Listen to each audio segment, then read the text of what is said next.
이 시간 함께 묵상하실 하나님의 말씀은 시편 30편 11절로부터 12절의 말씀입니다. 주께서 나의 슬픔이 변하여 내게 춤이 되게 하시며 나의 베옷을 벗기고 기쁨으로 띠띠우셨나이다. 이는 잠잠하지 아니하고 내 영광으로 주를 찬송하게 하심이니 여호와 나의 하나님이여 내가 주께 영원히 감사하리이다. 아멘. 매년 11월 넷째 목요일은 미국의 추수감사절입니다. 이날 미국인들은 멀리 떨어져 있던 가족들이 한자리에 모여 한 해의 여러 가지 은총에 감사하며 칠면조와 호박, 크랜베리, 옥수수 등의 전통 음식을 즐깁니다.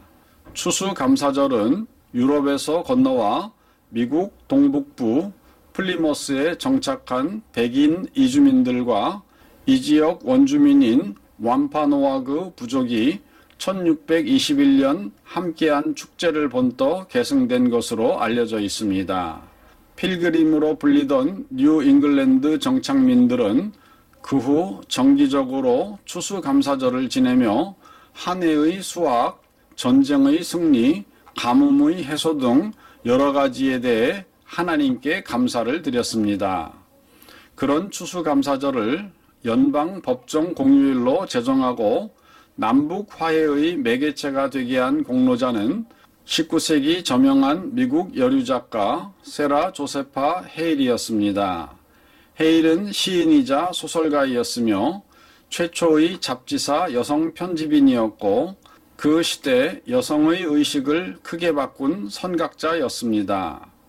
세라 조세파 헤일은 1788년 미국의 뉴햄프셔주에서 태어났습니다. 아버지는 독립전쟁에서 싸운 육군대위 출신이었는데 위로는 오빠가 둘, 아래로는 여동생이 있었습니다.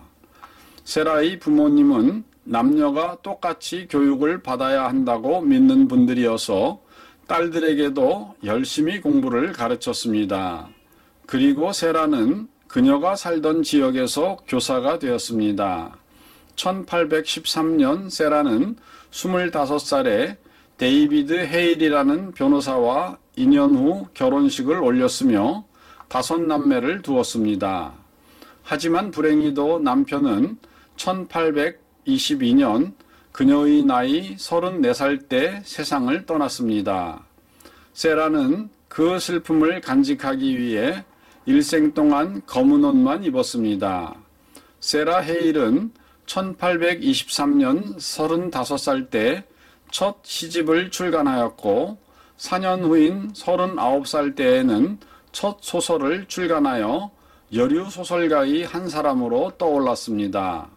세라의 소설은 큰 인기를 끌었는데 그녀는 소설에서 노예제가 흑인들을 얼마나 비인간적으로 대했는가를 지적할 뿐만 아니라 주인들도 심리적, 윤리적으로 비인간적으로 변하게 만들고 기술적 발전을 지연시킨다고 지적했습니다.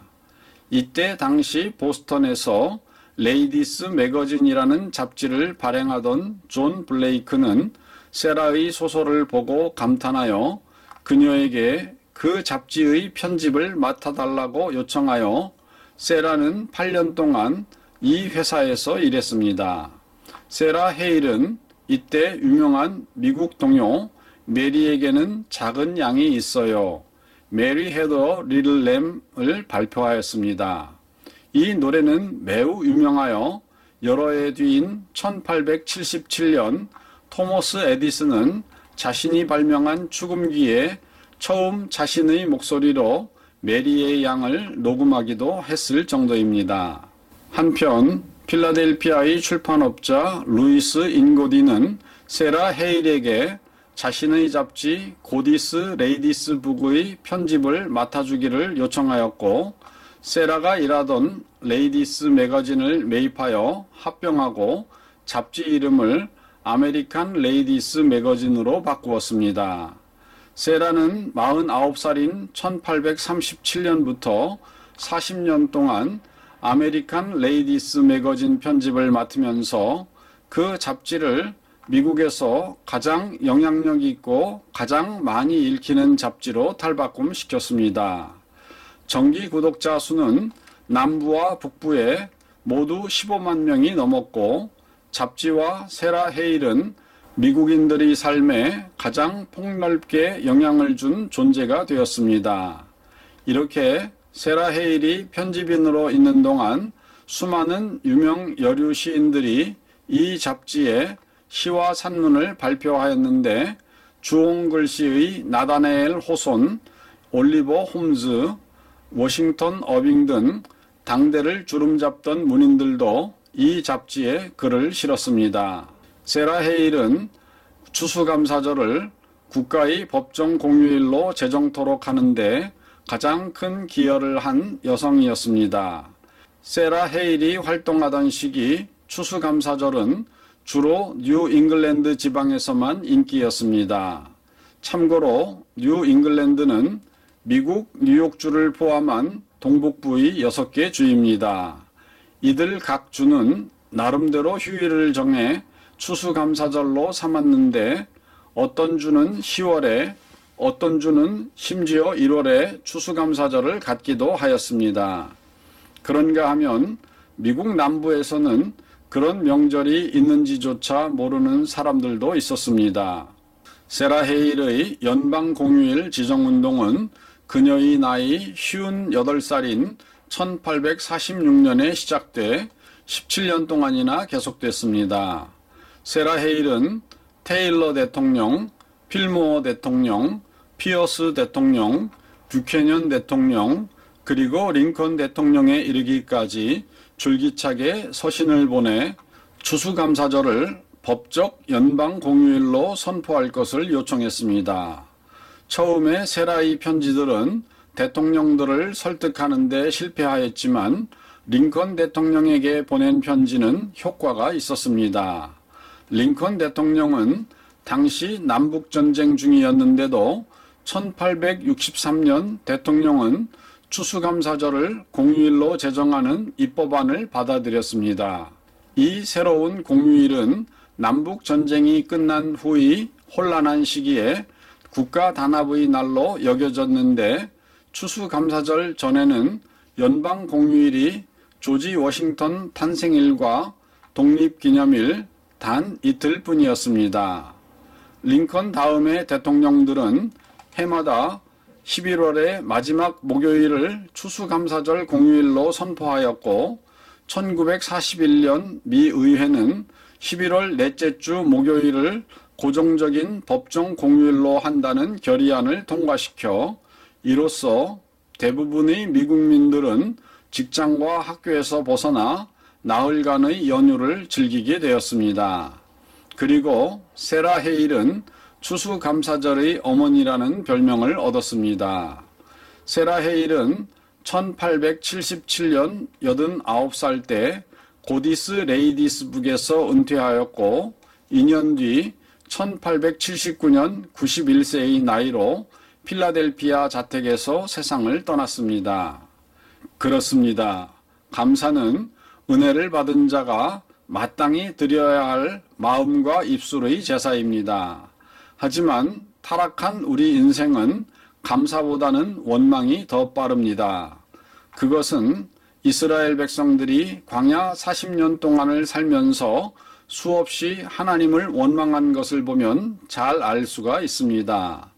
400년간 노예 생활을 하던 그들을 이집트 사람들의 손에서 건져내실 때 이집트인들에게는 10가지의 재앙이 임했지만 이스라엘 사람들은 평안하기만 했습니다.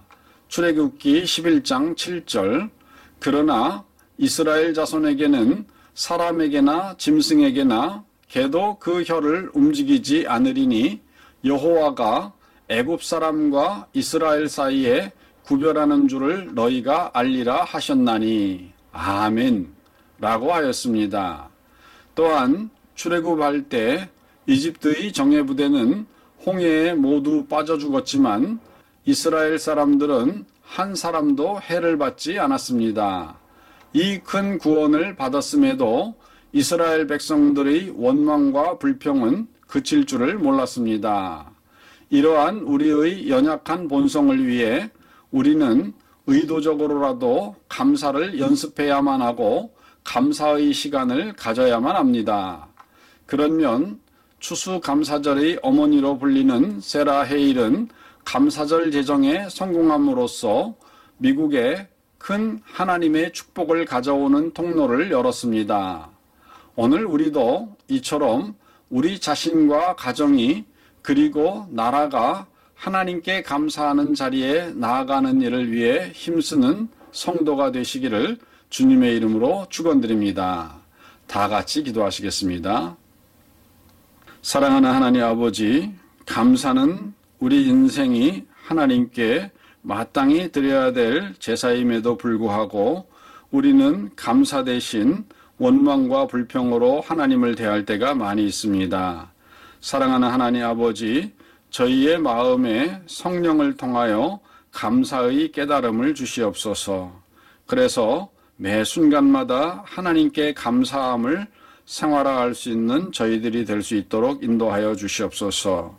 우리가 당연하고 마땅한 감사를 하나님 앞에 드리지만 하나님께서는 이것을 기뻐하시고 즐거워하셔서 감사하는 자를 축복하시고 영화롭게 하시는 줄 믿습니다.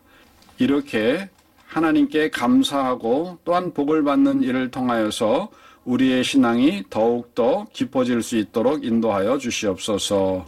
우리 구주 예수님의 이름으로 기도드리옵나이다. 아멘.